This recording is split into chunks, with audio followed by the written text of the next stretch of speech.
আসসালামু আলাইকুম। বাংলাদেশের মেহেরপুর জেলায় থেকে আমি হাসনা বানু আবারও চলে আসলাম নতুন একটা ভিডিওর সাথে। প্রথমে আমরা আর্ট পেপারের মাঝে একটা সোজা দাগ টেনে নেব এবং উপরের অংশ বড় এবং নিচের অংশ ছোট করে নেব। দাগের একটু উপরে স্কেলটা রাখবে। এরপরে এই পাশে একটা ছোট্ট দাগ, এই পাশে আরও একটা ছোট্ট দাগ। এরপরে এই দাগের মাথায় থেকে আমরা একটা উল্টো ভি আঁকাবো। একইভাবে এই দাগেরও মাথায় থেকে একটা উল্টো ভি আঁকাবো। এ পাশের দাগটাকে বাঁকা করে দেব, এ পাশেও একটা বাঁকা দাগ টানবো। দেখো আমি সবগুলোই হালকাভাবে টেনেছি। এখন আমি স্কেল দিয়ে এই দাগের ওপরে সোজাভাবে দাগগুলো টেনে নেব।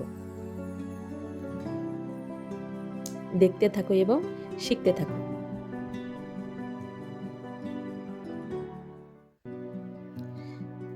দুই পাশে দুটো ঘরের চালা হলো, অপ্রয়োজনীয় দাগগুলো মুছে ফেললাম। এরপরে এই যে দাগটা আমরা ডাবল করে দেব, এ পাশেও একইভাবে এটাকে ডাবল করে দেব। এটার সাথে এটা লেগে দেব, এ পাশেরটাও লেগে দেব। সুন্দর দুইটা ঘরের চালা হলো। এই চালাই থেকে এখন আমরা খুঁটি বের করব।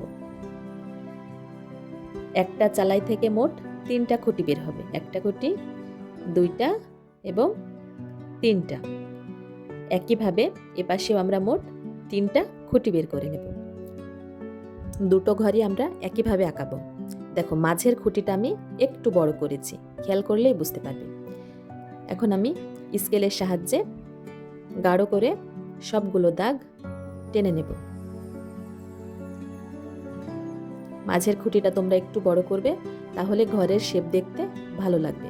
এবং একে অপরের সাথে প্রতিটা খুঁটি আমরা দাগ টেনে মিলিয়ে দেব, তাহলেই আমাদের ঘরের সুন্দর একটা শেপ চলে আসবে। দেখতেই পাচ্ছ দুইটা ঘর সুন্দরভাবে তৈরি হয়ে গেল। এখন এই ঘরের দরজা বানাবো।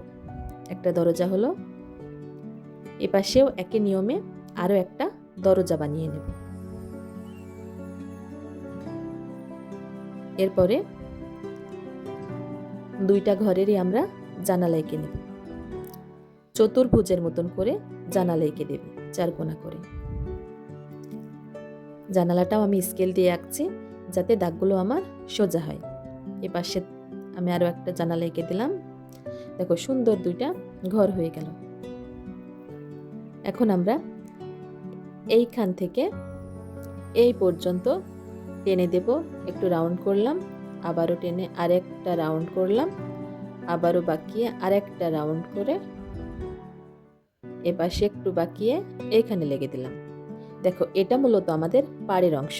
একইভাবে এ ঘরেও আমরা আরও একটা পাড়ের অংশ আঁকাবো।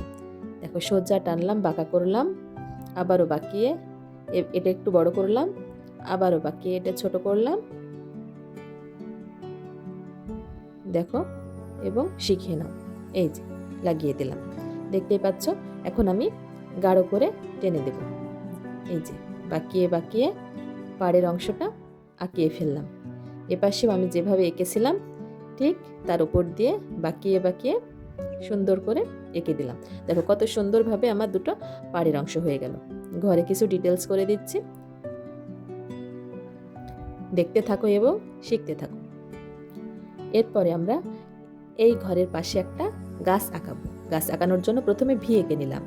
এরপরে এই ভি এর পাশ থেকে দেখো আমি আরও একটা ভি এঁকে নিলাম এবং এখান থেকে দাগ টেনে নিচ পর্যন্ত নামালাম এবং এই পাশে থেকেও আরও একটা সোজা দাগ টেনে একদম গাছের গোড়া পর্যন্ত টেনে নিয়ে আসলাম।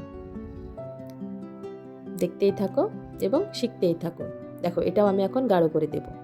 প্রথমেই ভি আঁকবে, তারপরে এইখান থেকে ভি এর পাশ থেকে ধরে আরও একটা ভি আঁকলাম। এরপরে এই ভি এর নিচ থেকে ধরে একদম গোড়া পর্যন্ত টানা। এ পাশেও সোজা উপর থেকে টেনে গোড়া পর্যন্ত নামিয়ে দেওয়া, তাহলে সুন্দর একটা গাছের শেপ চলে আসবে। এরপরে গাছের গোড়ালিটা আঁকতে হবে। দেখো কোনা করলাম, এ পাশেও কোনা করলাম, মাঝখানে ছোট্ট একটা কোনা, তাহলে গাছের গোড়ালি কমপ্লিট।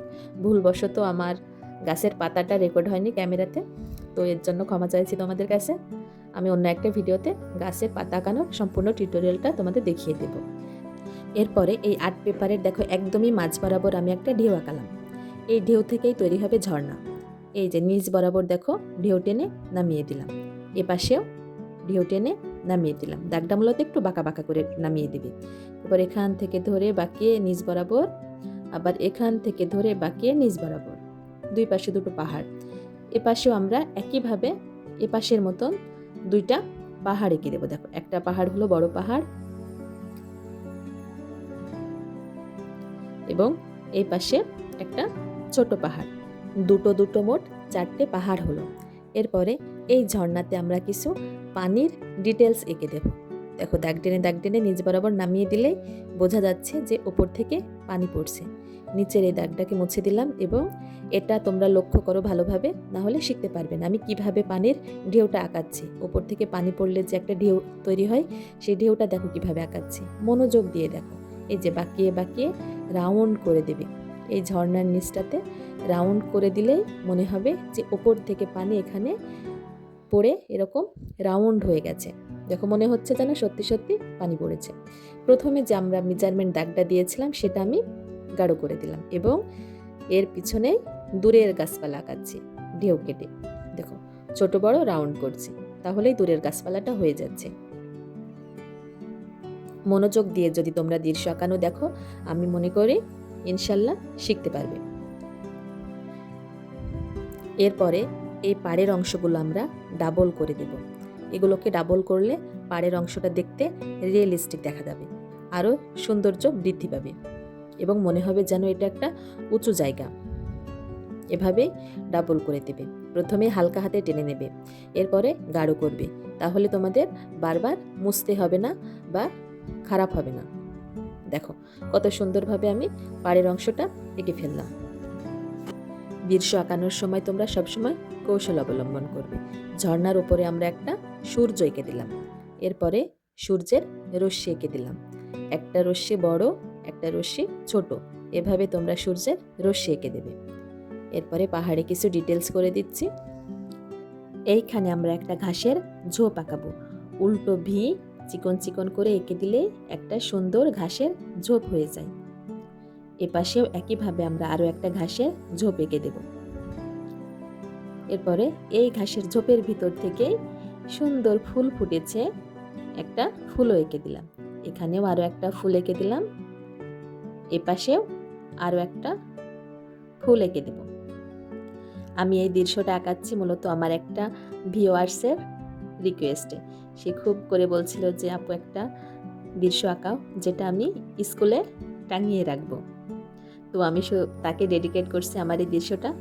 আমি তাকে উদ্দেশ্য করে আঁকিয়েছি এবং সিলেক্টও করেছি যে কোনটা আঁকালে ভালো হয় বা কী করলে তার পছন্দ হয়, সেটা লক্ষ্য রেখেই আমি এই দৃশ্যটা এঁকেছি। তো আরও আমার যারা সাবস্ক্রাইবার বা আমার ফ্যান ফলোয়াররা আছো, তারা যদি কোনো দৃশ্য আঁকিয়ে নিতে চাও, আমার সাথে সহজ কৌশলে শিখতে চাও, তাহলে স্ক্রিনশট মেরে আমার কমেন্ট বক্সে পাঠাই দিও। আমি সেটা দেখব এবং সহজ কৌশল অবলম্বন করে ইনশাল্লাহ তোমাদের আঁকিয়ে দিব। আর আমি বাংলাদেশের মেহেরপুর জেলায় থেকে বলছি। তোমরা কোন জেলায় থেকে এবং কোন দেশ থেকে আমার এই ভিডিওটা দেখছো অবশ্যই জানিও, কারণ আমারও জানতে ইচ্ছা করে যে আমার ভিউয়ার্সরা কোথায় থেকে আমার এই ভিডিওটা দেখছে। তো আজকের মতন এখানেই বিদায় নিচ্ছি। তার আগে আমার এই দৃশ্যটা মনোযোগ সহকারে দেখে নাও এবং শিখে নাও। আল্লাহ হাফেজ, ভালো থাকো সবাই।